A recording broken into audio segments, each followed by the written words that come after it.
Hello, beautiful souls. Hopefully I can make this video. My phone is being weird. I did cheat and played with a little filter on there, so I don't look this good without the filter, but I'm kind of enjoying it, so I'm going to stick with it. I wanted to bring a message to you. I actually got the download several days ago, and I've just been really busy, so I haven't had a chance to put the download out. Also, if my video has a little stop in it, it's because I had to clear out some videos and I had to do a second take on this. So, dude, my hair is like crazy today. Anyways, so the download was talking about who you take advice from when you're going through major life challenges and shifts and changes, right? So there's two particular areas. One is just a brief touch on, but the other one is more specific. So this was actually like something I heard a long time ago, and I just thought it was funny. It's like you wouldn't take money advice from your broke Uncle Bob, right? Because if he's not following his own advice, how can you trust that the advice is solid, right? And so, but really what I want to talk about is relationship advice. So this is something I see a lot of on social media. I see a lot of it with people I know, like friends and family, and I've even fallen to this myself, is taking relationship advice from people who are not in healthy relationships themselves, right? So on this channel we talk about the spiritual journey. And so for any of you that have been following me for any amount of time, you'll know that I approach things from a very spiritual perspective. So the way I view relationships is you have, and I would venture to say that the majority of relationships are not divine unions. They're two people that came together for a myriad of reasons. They were people who come into the relationships with a lot of baggage, a lot of trauma, a lot of wounding.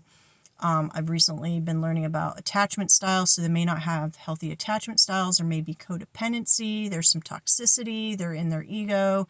There's a lot of things that happen when people come together, and then they will, oftentimes for religion or the sake of just, vows and things like that, they'll try to force themselves to make things work. And then they will, when things aren't working, they will go externally to seek advice on how to fix things, right? And I kind of went through this situation myself in my previous marriage, and ultimately came to the conclusion that it wasn't getting fixed because it wasn't a divine union to begin with. It was never going to last unless I wanted to, hang on to something that was unhealthy and toxic forever. Okay. And this is no disrespect to my ex, because it's more about, it's less about him and me and more about the fact that we were two people that were not healthy in our mind, body, and spirit, and we try to bring a union together with that energy. And so a healthy union is going to be two people that are standing in their power. They're self-aware. They're there's some awareness of their divinity. The self-awareness means they've been working on their own wounds and their traumas. Like, no one's ever completely healed, so I don't think that really exists. But when you're self-aware, you're making progress towards, healing. And then, like, if you're aware of your attachment styles, you might be working towards a secure attachment. You might be working on codependency issues. These are two people that are very self-aware. They're working through their things that they're going through. And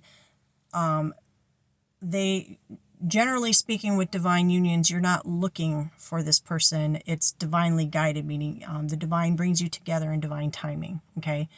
And this level of connection is going to feel dramatically different than anything you've ever experienced before, because a divine union is it's what you would hear as like a power couple. Okay, you hear about power couples. Not all power couples are divine unions, okay, but this is what you would think of as a power couple. And these are those relationships that are strong, they're healthy, they have healthy communication, there's unconditional love, there's respect.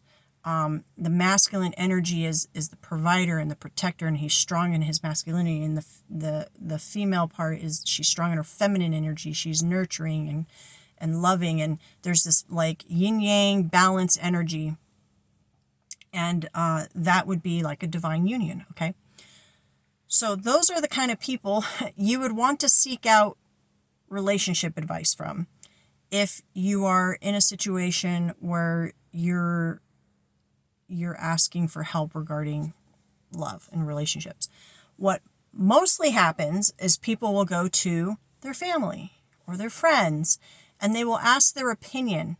And what's dangerous about that is a couple things. One, if they are not in a strong, healthy relationship themselves, how are you going to trust that their opinions and their advice are going to be conducive to your situation?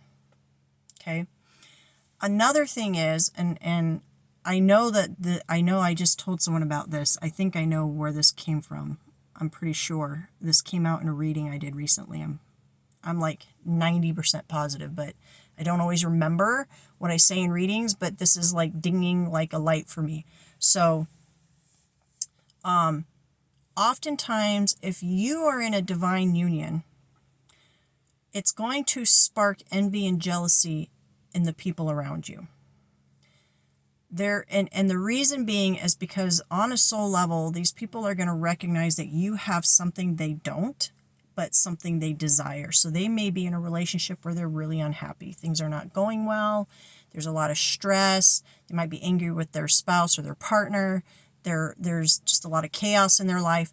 And then they see you and they see you're happy, or they see that you have someone that takes really good care of you and really loves you and respects you. And maybe they don't have that with their partner. And so there's a level of envy and jealousy within their heart. So this is not usually something, I don't think these people would do this consciously. But if you come to them for opinions and advice, subconsciously, because of that envy and jealousy in their heart, what they're going to say to you is not going to be helpful because it's going to be coming from a place of woundedness within them and jealousy within them. So they might say things like, oh, that person's not good for you. You shouldn't, you should get away from them. It's gonna be very negative, generally speaking. It's going to be very ego-based, very fear-based opinions and advice that they give you. Okay, so that's just something to be aware of, because I've witnessed this a lot, and this is why I don't like giving a lot of advice to people. I try to encourage people to go within themselves, and that's in it. Thank you, Holy Spirit. Really, what you should be doing is going within. And what scares people about this is sometimes our intuition and our inner knowing will tell us the truth, but we won't want to hear it, or we don't want to believe it, because it might be pushing us out of a comfort zone. It might be, generally speaking, our soul is always pushing us to try to move us into authenticity. So our soul's always pushing us, trying to push us out of ego and into the energy of unconditional love and acceptance of who you are on as a divine being. And I don't know why they're going on this tangent, but someone needs to hear this, okay? So bear with me, guys. So when you are in a divine union, especially divine unions, there's a lot of push and pull. There's a lot of triggering. Yes, and I know who's watching, and it's okay, because when you're in this kind of divine union, what's happening is there's triggering going on in order to bring up deep-rooted fears and wounds that need to be cleared. Okay? I don't know why Spirit wants me to go on this little tangent, okay? I never know why Spirit leads me on in these directions. Okay, I'm having a hard time with my words, so someone might be really choked up right now. Someone might be having a hard time speaking their truth because I'm like really fumbling with my words right now. So the purpose of divine unions, because I'm talking about, well, who cares about divine unions? Well, it's important because the planet, the consciousness on this planet is shifting right now, and we're moving out of a fear-based consciousness into a love-based consciousness, and it's kind of splitting. So there is, it's kind of hard to explain. I'll do my best. Consciousness is one consciousness, but we exist on multiple planes of reality. So there is a reality of people that are people are perceiving their reality through fear, and there are people perceiving their reality through love. And the nice thing is this is ever evolving, and it's coming more to the love side, and people are having shifts in their consciousness. So divine unions are really important at this time in history on our planet, because they're coming in to break the matrix. I hate using dumb terms like that, but that people resonate and understand that. Divine unions are coming in to break the old ideas of what partnership looks like. Sorry, there's people coming in and out to park, so that's why I keep getting distracted. So, these divine unions are coming in to break the mold and show you that there is a better way of doing it, okay? That when you trust in your healing process, when you learn to trust in your intuition, when you trust in your divinity, when you choose to heal, when you choose to not look but attract, that the love that you will attract to you either through friendships or romantic relationships or work partnerships, even family dynamics. 12:12 on the clock, that might be significant for someone. When you get in that energy and you understand that, those partnerships are healing, fulfilling. There's love, there's respect, there's reciprocity, there's everything that we're supposed to have in connections, okay? So these divine unions are very, very important right now on the planet because they're coming in to show people there is a better way, okay? And so these are souls that are coming together, but it's very tumultuous, it's very chaotic, and from the outside, people are not going to understand that. Which is, again, thank you, Holy Spirit, why we're circling back around to why you need to be careful who you're taking your advice from. A divine union, two people in a divine union should not be taking advice from anyone other than examples of another divine union. I feel this is really important. I don't know who's going to be watching this, but I feel there's a lot of people out there seeking outward for help, but the help they're seeking are from people that are not on that level. They don't understand divine unions. They don't understand that level of spirituality. They don't understand the importance of what's happening right now. And so some relationship advice is, I'm hearing, this is funny. I'm hearing that, like, let's say you have a couple that's having problems in the bedroom. That's the example they're giving me. Okay. And so they're going online or they're going to a counselor or whatever, and they're saying, our sex life sucks. What can we do to fix it? And they're trying all these tips and tricks, but what they're not realizing is that the reason their sex life isn't working is because there's deeper rooted issues that need to be brought up and cleared in order, and we're talking about with sex, we're talking about sacral chakra energy, okay? And oftentimes root chakra.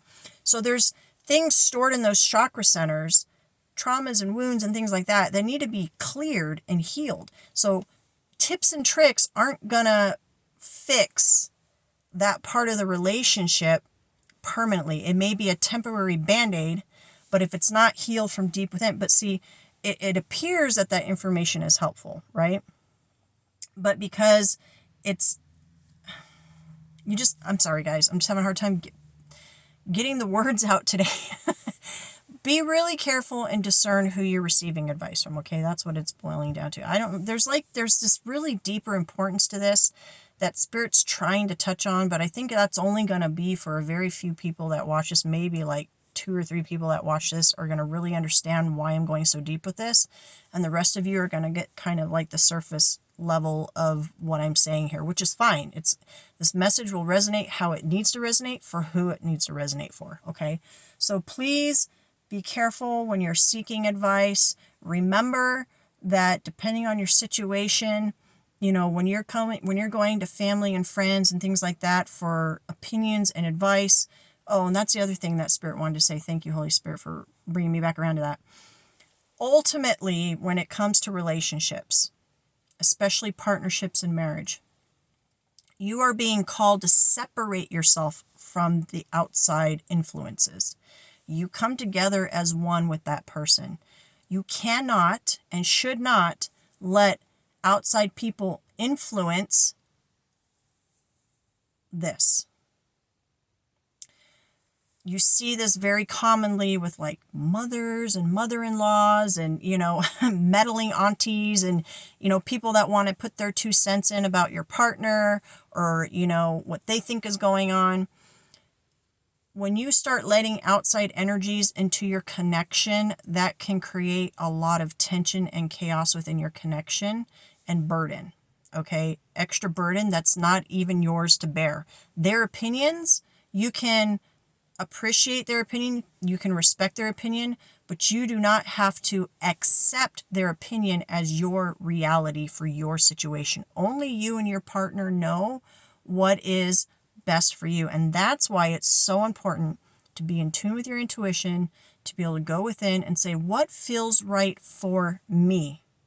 So-and-so says this, but where is their opinion coming from? What lens are they looking at my situation through? Are they looking at it through their own past woundings, their own disappointments, their own envy? Like, this is why you have to be very careful when you're receiving information from other people. You want to make sure that you're having an understanding, is this person coming from a place of love and care or something else? And ultimately, your decisions on anything, okay, doesn't just have to be love, on anything, should be coming from within. And then external validation is secondary. Primary is between you and God or source or just your intuition, whatever you believe. And you will know when it's right because it will feel right within your body. You will feel it in your body.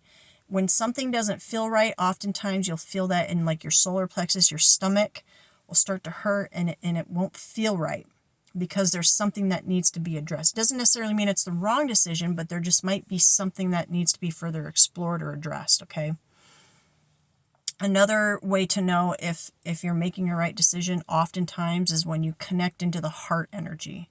When you think about how it's making you feel in your heart space. Does it feel good? Does it make your heart feel good? Or does it make your heart hurt? If it's making your heart hurt, that's likely you're going in the wrong direction. Okay? Because the heart chakra will open and feel very joyous and happy and excited. And there might be some nervousness. That's normal. Nervousness is normal, especially when we're making big changes. But it won't hurt. It won't feel bad. Okay? So, is that the message, Spirit? I feel like this was all over the place, but whoever listens to it all the way through will get what they need to get out of this. I feel confident in that. Okay. All right, so I think I got it all. Thank you guys for hanging with me. I really hope you have a wonderful day. Namaste.